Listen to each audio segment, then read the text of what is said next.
दोस्तों, हमने हमारी इतिहास की किताबों में ऐसी बहुत सारी घटनाएं पढ़ रखी हैं जिसने की मानवता पर एक गहरा काला धब्बा लगा दिया, जिसमें मिडिल ईस्ट में ज्यूस परसिक्यूशन और इंडियन सबकॉन्टिनेंट में हिंदुओं का जेनोसाइड शामिल है।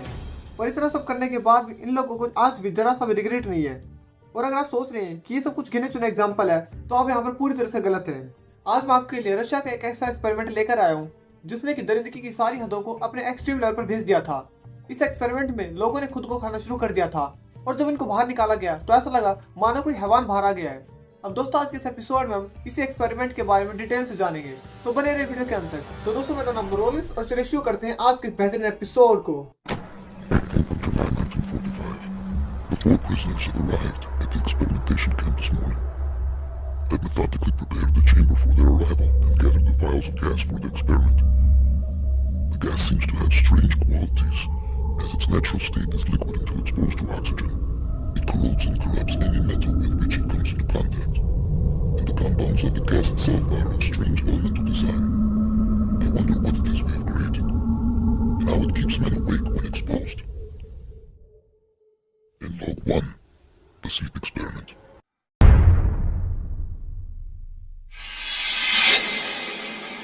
अब दोस्तों, इस घटना की शुरुआत होती है साल 1940 से, जब यूरोप में वर्ल्ड वॉर 2 शुरू हो गया था। क्योंकि इसी टाइम पर नाजी जर्मनी ने पोलैंड के ऊपर अटैक कर दिया था, जिसके बाद यूके और फ्रांस ने भी जर्मनी के ऊपर वॉर डिक्लेयर कर दी थी। अब इस टाइम पर सोवियत आर्मी एक ऐसी सेना बनाने की कोशिश कर रही थी ताकि उसके सैनिक लंबे वक्त तक बिना थके, बिना सोए और बिना खाए पिए अपनी जंग में लड़ सके।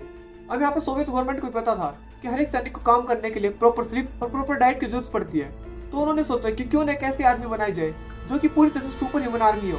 तो इसके लिए उन्होंने अलग अलग एक्सपेरिमेंट करने शुरू कर दिए। अब ये बातें धीरे धीरे सरकारी लोगों के बीच में घूमने लगी।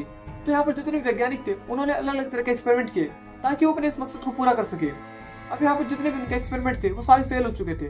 तो ये जितने भी सोवियत साइंटिस्ट थे वो पूरी तरह से फ्रस्ट्रेट हो चुके थे। अब यहाँ पर साइंटिस्ट ने सोचा कि क्यों ना जितने भी एक्सपेरिमेंट है वो डायरेक्टली इंसानों पर किए जाए ताकि उन्हें पता चल सके कि जितने भी एक्सपेरिमेंट है वो इंसानी शरीर पर क्या असर डालेंगे। अब इसके बाद उन्होंने सरकार से बात करी और गवर्नमेंट ने इसके लिए हामी भर दी। अब गवर्नमेंट ने कहा कि हमारे पास ऐसे नमूनों की कोई भी कमी नहीं है, तो तुम जेल जाओ और वहाँ पर देख लो कि कौन तुम्हारे कैदी इस मिशन के लिए काम आ सकता है। अब इसके बाद जितने भी साइंटिस्ट थे वो एक प्रॉपर जेल में गए और इन्होंने वहाँ पर जाकर 5 कैदियों को चुन लिया। अब इन वैज्ञानिकों ने उन सारे कैदियों को समझा दिया कि तुम्हारा केवल एक ही काम है कि तुम्हें अगले 30 दिनों तक सोना नहीं है, और अगर तुम हमारा इस एक्सपेरिमेंट में साथ दोगे तो हम तुम्हें रिहा कर देंगे, जिसके बाद तुम्हारी पूरी जिंदगी ऐशो आराम से बीतेगी। अब दोस्तों, इसके बाद इन सारे कैदियों के कपड़े बदलकर इन्हें रिसर्च सेंटर लाया गया जहाँ पर इन्हें एक चैम्बर में रखा जाना था। अब ये चैम्बर में रखने वाली बात सुनकर ये जितने भी कैदी थे वो काफी ज्यादा डर गए। तो वैज्ञानिकों ने शांत किया और कहा कि जिस चैम्बर में हम तुम्हें रख रहे हैं उसमें हम तुम्हारे लिए एक गैस छोड़ेंगे जो कि बिल्कुल नेचुरल सी गैस है और उसका तुम्हारे शरीर पर कोई भी साइड इफेक्ट नहीं होगा। अब ये जो चैम्बर था जिसमें किन कैदियों को रखा जाना था वो पूरी तरह से सीमेंट से बनाया गया था। साथ ही इसके सामने की तरफ एक वन वे ग्लास लगाया गया था ताकि वैज्ञानिकों को हर वक्त पता चलता रहे कि आखिर अंदर क्या चल रहा है।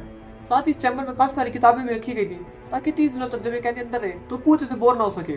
साथ ही कुछ ना कुछ काम करते रहे या फिर पढ़ते रहे। अब दोस्तों, इस एक्सपेरिमेंट को स्टार्ट कर दिया गया और इन 5 कैदियों को इसी चैम्बर में डाल दिया गया। अब एक्सपेरिमेंट का पहला दिन बिल्कुल नॉर्मली बीत गया। अब इसका दूसरा दिन शुरू हुआ और वो भी बिल्कुल शांतिपूर्ण निकल गया। अब तीसरा दिन स्टार्ट हुआ और वो भी बिल्कुल नॉर्मल बीत गया। अब यहाँ पर वैज्ञानिक पूरी तरह से बोर हो चुके थे और उन्हें लग रहा था कि शायद उनका एक्सपेरिमेंट काम कर रहा है, और उन्हें पता नहीं था कि आगे कुछ बहुत खतरनाक होने वाला है जो कि शायद उनको कभी भी रियलाइज नहीं था। अब इसका चौथा दिन शुरू हुआ जो कि सबसे ज्यादा खतरनाक होने वाला था और अब यहीं से सारी भसड़ मचने वाली थी। अभी जितने भी कैदी थे जो कि इस चैम्बर में बंद किए गए थे वो आपस में बातें करने लगते हैं और ये बातें काफी ज्यादा क्रीपी थी। ये अपने आप को ही कोस रहे थे कि आखिर हमने इस एक्सपेरिमेंट के लिए हाँ क्यों कहा। अभी जितने भी कैदी थे वो काफी अजीब अजीब बातें कर रहे थे, तो जो वैज्ञानिक थे वो भी काफी ज्यादा परेशान हो गए। अब इन्होंने इनके ऊपर काफी ज्यादा निगरानी बढ़ा दी ताकि इन्हें हर वक्त पता चले कि आखिर अंदर क्या कर रहे हैं और कौन सी बातें कर रहे हैं। अब दोस्तों, 5वां दिन शुरू हो चुका था और इन 5 कैदियों ने एक दूसरे से बातें करना बिल्कुल बंद कर दिया। इन्होंने प्राय के कोना पकड़ लिया और ये पूरा दिन वहीं पर बैठे रहते हैं। अब 6वां दिन शुरू हुआ और इन सारे कैदियों ने आपस में दोबारा बात करनी शुरू करी। इन्होंने कहा कि क्यों ना हम इस एक्सपेरिमेंट को यहीं पर छोड़ दे और अपनी जगह किसी दूसरे कैदी को यहाँ पर लाकर रख दे ताकि हम इस एक्सपेरिमेंट से बच सके। पर यहाँ पर ये होना इम्पॉसिबल था क्योंकि उन्होंने पहले से एनओसी साइन कर रखी थी। अब दोस्तों, अगले 2 दिन ये सारे कैदी स्पीकर पर चिल्लाते रहे कि हमें इस कमरे से बाहर निकालो, हम अपनी जगह किसी दूसरे कैदी को यहाँ पर भेज देंगे। पर जो ये साइंटिस्ट थे इन्होंने इनकी बातों को इग्नोर किया और एक एक्सपेरिमेंट जो था वैसे ही कंटिन्यू रहा। अब 9वां दिन शुरू हो चुका था और अब यहाँ पर सब कुछ बदलने वाला था क्योंकि इस 9वें दिन के बाद सारी सिचुएशन आउट ऑफ कंट्रोल हो गई। अब दोस्तों, 9वें दिन सारे कैदियों ने खाना पीना छोड़ दिया और तभी अचानक से कैदी उठा जो कि लगातार चिल्लाने लगता है। अब ये कैदी लगातार 3 घंटों तक चिल्लाता रहा और उसी कमरे में भागता रहा जिसकी वजह से इसकी वोकल कॉर्ड तक फट गई। अब इसका तबीयत शांत हुआ तो वैज्ञानिकों ने अंदर जाने का निर्णय लिया ताकि उन्हें पता चल सके कि आखिर अंदर चल क्या रहा है। अब जब ये सारे साइंटिस्ट अंदर गए तो उन्होंने देखा कि जो कैदी लगातार 3 घंटों तक चिल्ला रहा था उसकी वोकल फट चुकी है, जो कि उसके मुंह से बाहर लटक रही थी। अब जब वैज्ञानिकों ने एक बात नोटिस करी कि जितने भी कैदी यहाँ पर मौजूद थे, यानी कि 5 कैदी, उनमें से किसी को भी इससे घंटा फर्क नहीं पड़ रहा था कि उनके साथी की कैसी हालत हो चुकी है। वो लिटरली अपने आपस में ही गुम थे, उनको कोई फर्क नहीं पड़ रहा था कि उनका कैदी मरने वाला है।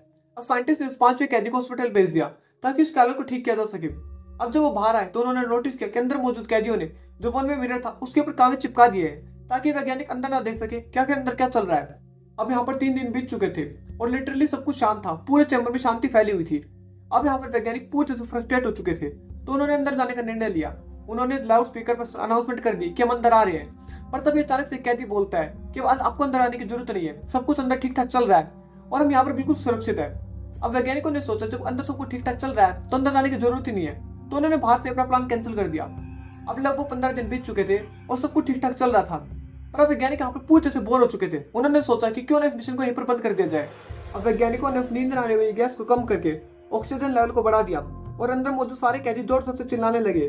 कैदी लगातार चिल्ला रहे थे कि इस गैस को बंद मत करो वरना हम मर जाएंगे, पर वैज्ञानिकों ने अपना काम किया और अब वो अंदर जाने को तैयार खड़े थे। अब दोस्तों जैसे ही वैज्ञानिक अंदर गए तो उनके पैर पूरी तरह से भीग चुके थे क्योंकि अंदर चारों तरफ से पानी बिखरा हुआ था, क्योंकि जितने भी कैदी थे उन्होंने टैप ऑन कर रखा था जिससे वहां पर 5 इंच तक पानी खड़ा हो चुका था। अब तो वैज्ञानिक थोड़े से आगे गए तो उन्हें वहां पर एक लाश दिखाई देती है जो कि इनमें से किसी एक कैदी की जिसका मांस पूरी तरह से खाया जा चुका था।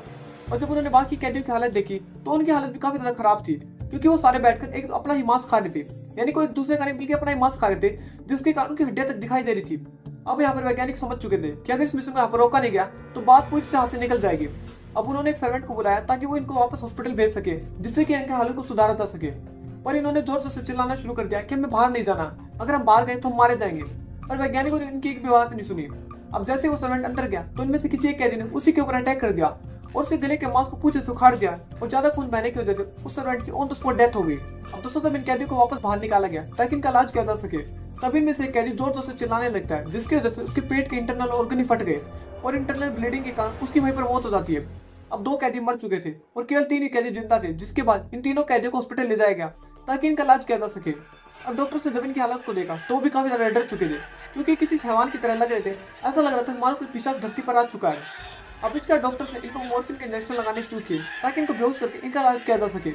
और जिसे एक मॉर्फिन के इंजेक्शन से एक लंबा चौड़ा इंसान तक बेहोश हो जाता है, उसी मॉर्फिन के 3 इंजेक्शन भी इनके ऊपर फेल हो चुके थे। ये लगातार एक क्रीपी साउंड में हंस रहे थे और डॉक्टर्स को कह रहे थे कि हमें इंजेक्शन मत लगाओ क्योंकि अगर हम सो गए तो हम मारे जाएंगे। पर डॉक्टर्स को भी समझ में नहीं आ रहा था क्या ऐसा कैसे हो सकता है। अब डॉक्टर्स ने एक कैदी को मॉर्फिन का इंजेक्शन लगाया और केवल कुछ ही सेकंड के बाद उसकी मौत हो जाती है। डॉक्टर्स को समझ में नहीं आया आखिर ये सब कैसे हो गया। अब इसके बाद डॉक्टर्स ने एक दूसरे कैदी को मॉर्फिन का इंजेक्शन लगाया जो कि काफी कम अमाउंट में था, पर फिर भी उसकी मौत हो जाती है। अब डॉक्टर्स और वैज्ञानिक दोनों पूरी तरह से पागल हो चुके थे क्योंकि उन्हें समझ में नहीं आ रहा था कि आखिर मॉर्फिन की वजह से इन दोनों की मौत कैसे हो गई। अब वैज्ञानिकों ने डॉक्टर्स को कहा कि इस आखिरी कैदी को मॉर्फिन का इंजेक्शन लगाने की कोई भी जरूरत नहीं है। अब दोस्तों केवल एक ही कैदी बचा था, तो वैज्ञानिकों ने डॉक्टर्स को कहा कि इसका इलाज करने की कोई भी जरूरत नहीं है, इसका इलाज हम खुद ही कर लेंगे क्योंकि अगर ये भी मर गया तो हमें पता ही नहीं चलेगा कि आखिर इस चैम्बर के अंदर हुआ क्या था। अब दोस्तों वैज्ञानिकों ने नोटिस किया कि हर कुछ देर बाद इसी मीटर एक फ्लैट लाइन शो कर रहा है जबकि उसे हर वक्त जिगजैग होना चाहिए था, पर यहाँ पर ऐसा कुछ भी नहीं था। अब वैज्ञानिकों को काफी लंबा वक्त लगा ये समझने में कि आखिर यहाँ पर क्या हो रहा है। और जब आपको पता चलेगा कि आखिर इन साइंटिस्ट के साथ यहाँ पर क्या हो रहा था तो आपके शायद रोंगटे खड़े हो जाएंगे। अब दोस्तों जो लास्ट कैदी बचा था, अब ये जैसे सोने की कोशिश करता या फिर अपनी पलक झपकाता तो अचानक से इसका ब्रेन डेड हो जाता जिसके वजह से बार बार फ्लैट लाइन आ रही थी। अब ये 15 दिन से जिस नींद आने वाली गैस के चैम्बर में रह रहा था जिसको पूरी तरह आदी हो चुका था, और जैसे ही अपनी पलक झपकाता तो उसका ब्रेन डेड हो जाता और बॉडी को बचाने के लिए बार बार जो ब्रेन था उसको शॉक दे रहा था। अब आप समझ गए होंगे कि आखिर उन दोनों कैदियों की मौत क्यों हो गई जिनको एनेस्थीसिया दिया गया था। अब इस कैदी को वापस इसके चैम्बर में भेज दिया गया और जैसे ही वैज्ञानिक इसके चैम्बर में घुसे तो ऑक्सीजन के कांटेक्ट में आते इसको भी नींद आ गई और इस लास्ट कैदी की भी मौत हो गई। अब दोस्तों 500 कैदियों की मौत हो चुकी थी और यहाँ पर इस एक्सपेरिमेंट को बंद कर दिया गया। अब दोस्तों यहाँ पर भले इस एक्सपेरिमेंट को बंद कर दिया गया था और वर्ल्ड वॉर 2 के टाइम पर ऐसे सैकड़ों एक्सपेरिमेंट किए गए थे जिसने कि मानवता को पूरी तरह से शर्मसार कर दिया था। अब दोस्तों अगर आप चाहते हैं कि मैं उनके ऊपर भी डिटेल वीडियो बनाऊं तो इस वीडियो के नीचे ज्यादा से ज्यादा कमेंट करें।